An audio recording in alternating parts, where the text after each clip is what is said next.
There you go. Salutations. Buenos morning. All that good stuff. It's been a minute. It's been a while. It has. It's been a long time. We've been busy. We've been cooking. I'm Kevlar Kess. He's Dr. Love. Today, this is season 2, episode 10. Just cruising. Conversation. Today's conversation is being led by Dr. Love, so me, just cruising. Sir, what would you respect? What would you like to talk about? I'd like to have a free-flowing convo where we do touch on mental health and forgiveness. Aside from that, I'm happy for it to just mental health and forgiveness. What, pray tell, do you mean by that, sir? Well, they're both things. I tend to pick stuff that I'm either thinking about or have come up, or I've noticed conversations happening around them. And if we start with mental health, for example, there's a lot more focus on it nowadays. There's a lot more conversation around it. I think there's a higher level of awareness around it, and it's a big topic. Obviously, we're talking about different things. It could be anxiety, it could be depression, it could be stress, it could be all kinds of things. And I thought it'd be good to have a discussion on it and hear your thoughts on it as well. My thoughts? Yeah, because it's always interesting to get different perspectives, and I do, from my perspective, on the one hand, I think it's great that people are more aware, right? Like 3 out of 4 suicides are men. There's a lot of people who don't have the tools or the understanding of how to deal with certain situations, and so I think creating a space where people have less maybe shame around that or ignorance around that is good. On the flip side, I can also see a lot of nonsense happening. So there's for example, there's a lot of manipulation of that awareness now. So for example, a famous athlete does something crazy, right? Mm-hmm. And then their explanation for it is, I had mental health issues, which led to me going to the strip club and doing all this foolishness and having a gun and all this, you know what I mean, shenanigans. Right. It's because of the stress. It's the stress of having all this money and all this fame. All the stress of responsibility. Yeah, right. So I think it's an interesting thing to have a discussion on. So I want to get your kind of thoughts on. I don't know what it is. I think it's more of a with great power comes great responsibility scenario of power and abuse. So now my own point of view, my perspective is that there are people out there with real severe mental health issues, absolutely, without question. Mm-hmm. But at the same time, a lot of people have realized that if I say I have a mental problem or mental health, I get a free pass. Yes. And what now happened is they've now gone, I've got blah blah blah blah blah, and then realize that they've got a free pass for something, or they get away with something, and then they go, this is my get out of jail card. It is a card in the pack now, isn't it? I mean, there's many cards. It's definitely one of the cards now. Yeah, so whenever you go, I know I did this, I didn't mean to do this, it's because of, play the card now, boom. Yeah. And everyone goes, okay, he didn't know what he was doing. She's ignorant. She didn't know it better because she's got a blah, blah, blah, blah, blah, play the card. Mm-hmm, mm-hmm. Right. And it's basically abusing the symptoms, abusing the illness. And that's beginning to have a bad look on those who are actually I was just thinking that. actually in that situation, because this happens in many things: mental illness, physical, you name it. There are those who genuinely have that problem, Yeah. but they are being overshadowed by the great pretenders. So how do you think we can distinguish between them? This is the challenge, though, isn't it? Because how would you measure that? See, I'm sure you've experienced this as well, but I've had conversations with a lot of people who tell me about, oh, this person's taken time off because of anxiety, this person's not coming to work today because of anxiety. Post-lockdown is even more of that happening. And like you say, there are people who genuinely suffer from these things. But it's so easy to just say you do, because it's not like if I say I've got a broken leg, you can see, okay, the leg's broken, but this is an internal thing. So I don't know how you would measure that, unless you literally had some kind of assessment, like you went like full hardcore with it and were like, okay, these are the particular symptoms of anxiety and blah blah, and you'd have to do some sort of testing with the person. I don't know if that's a feasible. You do realize that route. I say this and I mean it. Everybody, every person, every human being has a certain degree or certain level of depression and anxiety. I agree with that. Everybody, every human being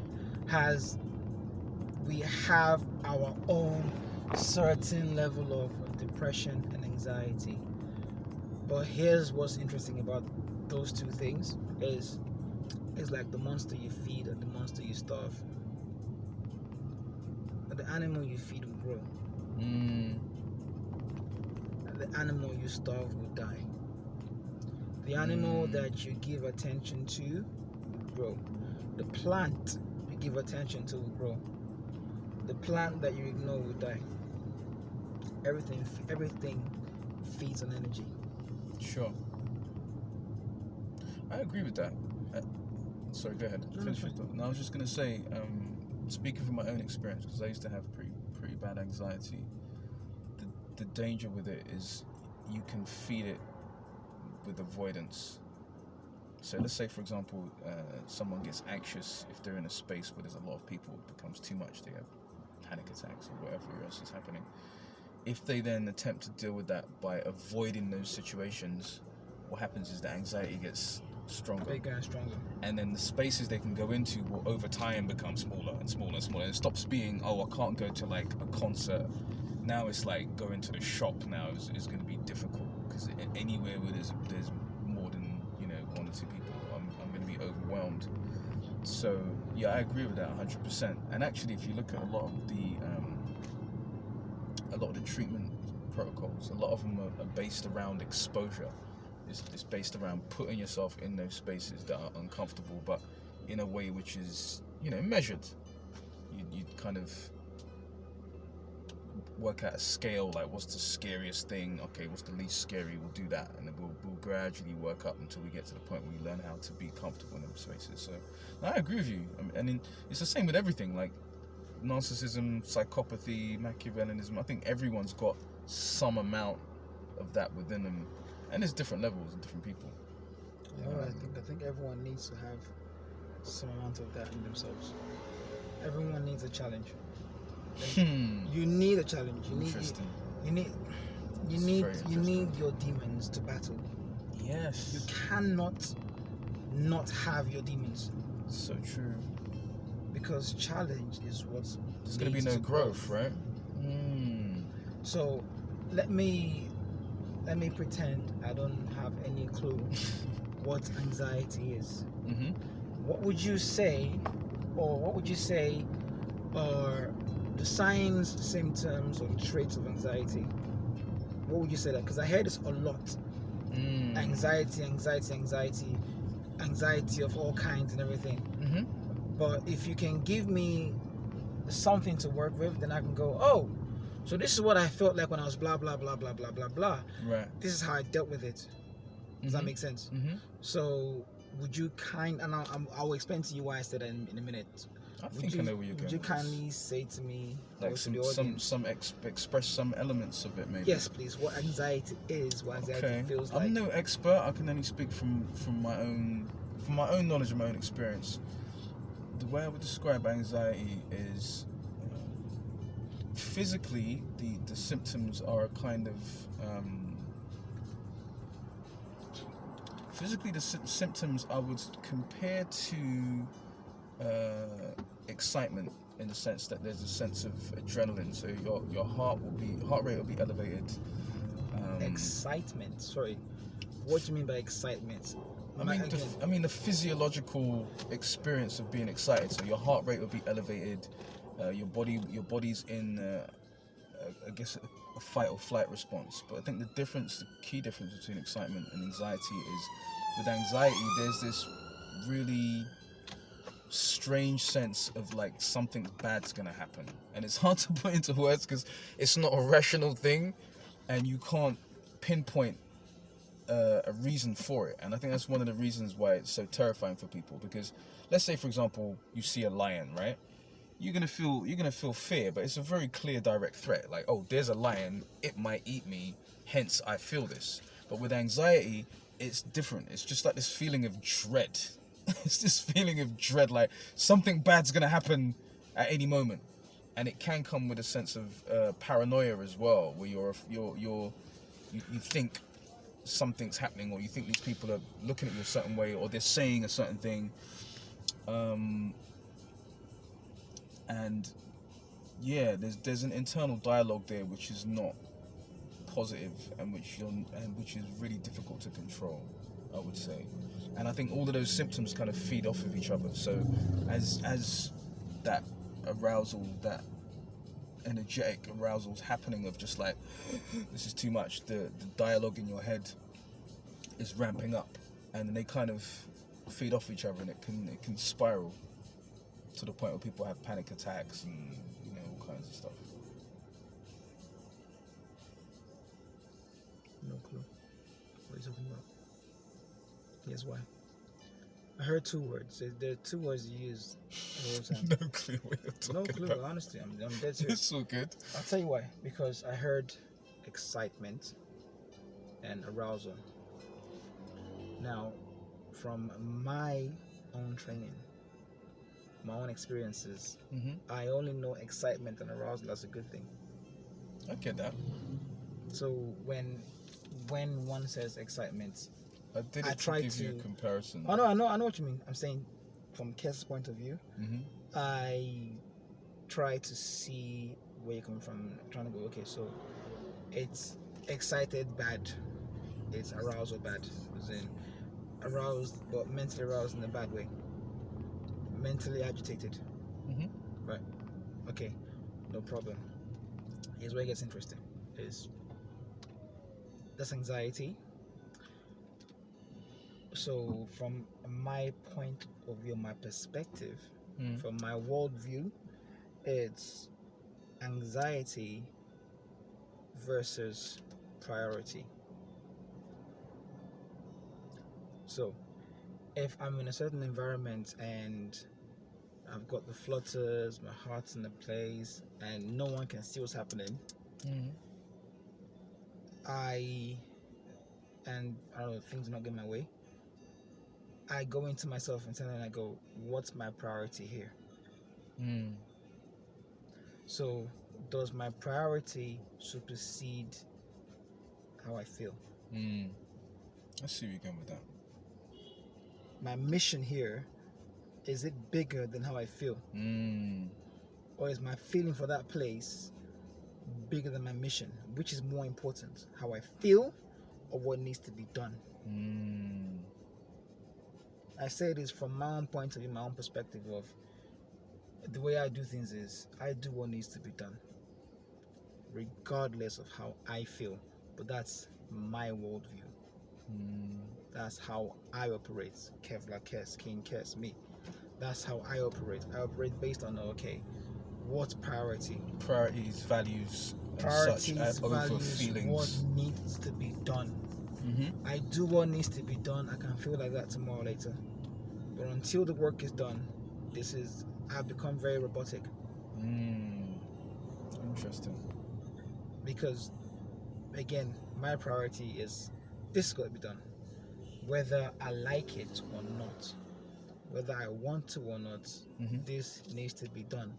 So when I approach any scenario with that perspective, all I see is, said anxiety is just an obstacle in the path of what needs to be done. Does that make sense? It does So make sense. said priority is an obstacle to what needs to be done, and guess what? It's like writing a book, telling a story, telling a hero story or any kind of story, right? There is no story if there's no challenge. Interesting. So it's just part of You understand? I can just go, the hero got up in the morning, went to the blah blah blah, went to bed at night. The end. Absolutely. There's no. That's it. Yeah. There's no That's story. it. There's no journey. story. You need the confidence. There's no journey. Yeah. So imagine, let me say, the God concept, the universe concept, the greatness concept, the one being concept, the biggest concept. God gives you this life, but remember, you are not given the universe. The universe gives you this life. The universe does not give you something you cannot handle. I believe that. The universe would not give you what you can't handle. God would not give you what you can't handle. But for every level, there's a devil. For every growth, there's resistance. For every push forward, there's a push back. So, priority and anxiety. That which is making me feel like, oh no, this is not for you, is exactly that which I need to face and push forward. Yes. That's the challenge. Yes. I need to beat this monster to go further than beyond. And guess what? If that challenge is not there, the reward is not as great. The greater the challenge, the bigger the reward. If you get something for free, you don't appreciate it. If you have to fight for something, that thing has more value. If you have to work for something, that thing has more value. Does that make sense? Absolutely. There's no free meals. You have to work for that. That's how I see it. But that's how I function. And that's action. And I'm saying this not because of how I feel. I say this because this is what I do. My actions produce results. That makes sense? My choices produce results. The things that need to be done, regardless of how I feel, produce results. So, what do you need as a community, society, a leadership, a clan, whatever you want to call it? Do you need excuses or results? Do you need how it feels or let it be done? Anxiety, priority. So what I'm saying is, I am not dismissing anxiety, because I said earlier, every human being to a degree has a degree of anxiety and depression. It's the monster you feed that grows. It's not going to be easy. Nothing in life is easy. Nothing in life is easy. If it comes easy, it's a scam. If it comes easy, someone's playing you. If it came easy, you're being played. It's supposed to be hard, because that's what builds your character.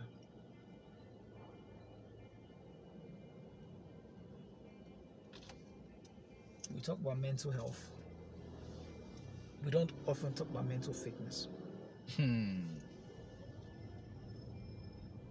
It's easy. Oh, mental. Yes, it's fine. Talk about mental fitness. Talk about, imagine the possibility that you have only you. Just imagine that possibility. Talk about, imagine it's your story. If your life was your story, how would you write it? Imagine that. Talk about, imagine others depending on you. Imagine that on a constant basis. Imagine people depend on your actions to lead them the right way. Imagine that. Now become that person. Imagine the best version of you and become that person. Now you can't be that person on a day, in 2 or 4 days or 10 days. You can't. It's not possible. But imagine the best version of you and start working on that person, not one day, but day one, today. Not one day, but day Not one. one day, but day one. And the magic about that is, this is why I was asked this question and someone said to me that, don't you, like, when you meet your greatest fear, what do you do? Do you cry? Do you worry? And I went, I have no fear. I have no fear.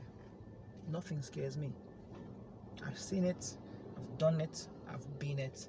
I have so many near-death experiences. I've almost died many times. But I'm still here.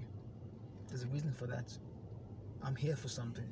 Something surely has changed along the way, though, because I'm guessing you had fear at some point in the past. Maybe when I was 3 years old or so, or 4 years old, or 5 years old, I don't know, maybe 6. But I don't have fear. I don't do fear. I don't have fear. I don't do fear because of my mindset. So I am primed to succeed. So, all right, I'll come back to this. I want to touch on something you said before. In terms of the priority being more important than the feelings. Yes. One of the things that really helped me to deal with anxiety and get to the point where it stopping me from doing things was a similar perspective. I started learning public speaking, which is, for someone that's dealing with anxiety and social anxiety, that's like the most extreme thing you could probably do, because you're just like there in the spotlight. And one of the things I used to do was I used to consider that what I was going to share, what I was going to say, and who it could potentially help was more important than the fact that I would feel a certain way before doing it. And that was one of the keys for me to overcoming that. Now, to fast forward back to what you were just saying, what were you just saying? What's the last point you made? Self-belief. Becoming the best version of yourself. Fear. And fear. What was I going to ask you? I guess the reason, this is what I was going to ask you. So, anytime we do something which goes beyond our existing, I guess, capabilities or comfort zone, right? There's something, you're going to experience something there. Now, the average person would say they feel a certain amount of fear, discomfort, whatever it is, right? But they're going to experience something which shows them, because that's just how our minds work. Our minds have a certain concept of who we are and what we can do and our identity and all the rest of it. And anything which goes beyond that tends to challenge it. And that's when most people experience fear. What do you experience? Let's say you go from doing a deal which is this size to now a deal which is a completely different size, or you take on a new responsibility which is like beyond what you. What's your experience of it? Because you're saying it's not fair. What do you experience? You know what I'm saying? I know what you're saying. I call it next level. Like a video game. Mm-hmm. You beat level 1. Cool. Level 2 is harder. Awesome. Beat level 2.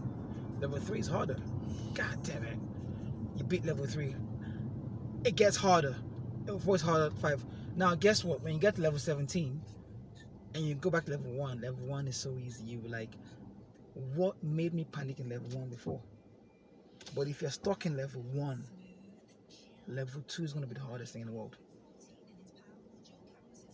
That's it. I always see it as anything that comes towards me, for me, is the next challenge, the next level. And guess what? I'm not wrong. Is it because you've overcome all the levels previously that when a new one comes along, you have that trust, that faith, that confidence that... No, it's not the levels, it's the character. It's not the levels, it's me. It's the mindset. That's what I'm saying though. I'm saying is your mindset shaped a certain way because for example, there was a time in the past where I would worry more, right?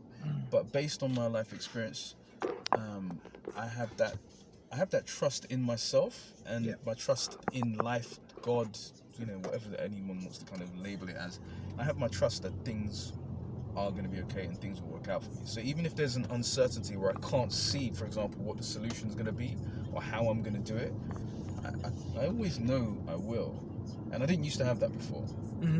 So I guess I'm trying to wrap my head around your perspective on it. Is it a thing where your character now is just, you're just sure, like I will work this out? Yes. I'm just so it's a sureness. Because I'm trying to make this relatable for other people as well. Do you see what I mean? But this is the point. So it's a sureness in the sense that the first challenge you feel, run towards it, don't run from it. Because when you run towards your first challenge, you run towards your first worry, you run towards your first stress, and then you realize that the worry itself was just in your mind. And you overcome that worry. It gives you the confidence, maybe for a day or two, but it gives you the confidence that, oh, if anything comes again tomorrow, I'll just run towards it. Makes sense. And then day 3, the third level, same thing as well. If anything comes towards me, I'll run towards it. But now here's what's more interesting. When you take responsibility for other things, so when you are responsible for things, that happens more. When you have nothing, when you have nothing to be responsible about, when it's just you by yourself, just chilling, you have the anxiety all day, every day. When when people now start to depend and rely on you, it's bigger than you, or people look up to you. Exactly, it becomes bigger than you. Hence, us going back to anxiety versus priority. That's real interesting. It reminds me also of something David Goggins was saying. He was talking about at certain points in training. So when he was training to become a Navy SEAL, and he had to go through the basic training thing and Hell Week and all this kind of stuff. There's certain moments when they would put you in situations to essentially to break you. And he explained how one of the sources of real strength was, we're here as a team. This is like Boat Crew 2, I think his crew is called. And there's 8 guys or whatever. And he took it upon himself to lead that crew. And so at times when he was tired and his body was like, I can't, he was able to find another level of power because he had that responsibility. Yes. So it's almost like a double-edged sword, right? Where it's like you got a responsibility, which is like it's another weight, heavy lies the crown and all that. But on the flip side, there's another almost like an energy source that comes from that because it is bigger than you, and so there's something else you can draw on. It's bigger than you. Always has been. Always will be. This is fascinating, man. This is when you have people relying on you, when you are a functioning part of your circle, When you are a Function. yeah, that's a word. I When like you it. are a functioning part of yourself. Not a dysfunctional part. When you are a functioning part of your society, you give more. When others rely and depend on you give more, without question, because priority is now bigger than anxiety. You do that often enough, you even forget what anxiety is. Man, so many things are connecting in my head now. It's easy because I've heard other people say that they have no room for anxiety, as in they've got so much to do. There's no time to mourn. There's no time to cry. There's no time for that. They don't. I call it a luxury. I haven't got the luxury to be anxious. I don't have that. I don't have that. I don't have that luxury to be in bed till 7 in the morning. I don't have. You see my point? I don't have that luxury to be at home by 9 p.m. That's a luxury. I don't have that luxury to be bored. Yeah. It's like we say, the idle mind is devil's workshop. That's a luxury to be idle-minded. It's like, oh, because if anyone calls me and goes, oh, Cass, I haven't got this, I'm not doing this, what's happening, I just go, oh, you got time, buy pen, paper, good, I've got a job for you. That's what I do. If I know you have time to do things, to worry, I'm like, oh, perfect, here you go, pen, paper, I'm going to give you 10 things to do in the next day. Do 1, 2, 3, 4, 5, 6, 7, 8, 9, 10, go. And guess what happens? You become less anxious. Because action definitely because kills now anxiety. I've now made you responsible to do things. I've now put you on things to do. You now have a priority to GSD, to get shit done. And you know how cats play. We don't have time for that. I asked you to do one thing, do it. There you go. Let's see how it goes. Yes, sir. Yeah. Action definitely kills anxiety too. It does. Whereas inaction makes it grow. Yes. And fester. Yes. Let me play devil's advocate for a moment though. In terms of, let's say you're in that grind where you're just like, get shit done.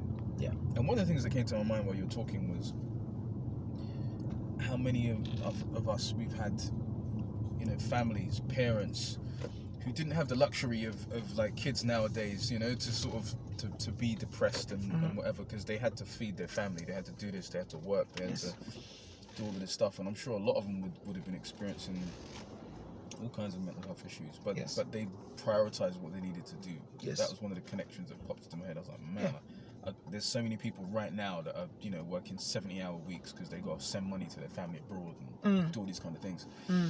Do you think, if you're operating in that mode where it's like, I ain't got time to feel that, I ain't got time to do that, I just got to get this done, do you think there could be long-term detrimental effects of that because there's stuff which isn't addressed or processed?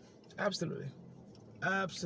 Because to me, that's the only kind of downside of that I'm thinking potentially. Absolutely. But it's the choices you make. There are pros and cons in the world. There is no perfect fit, and that's the problem we have right there. That's the issue we have right there, is that there is no perfect fit, but everybody wants a perfect fit. Even when they know they are not perfect, they want a perfect. There is no perfect fit. Everything you do is work in progress. You are work in progress. I am work in progress. Everything we do is work in progress. There is no perfect fit. For every choice you make, there are consequences. Yeah. Say it again. For every choice you make, there are consequences.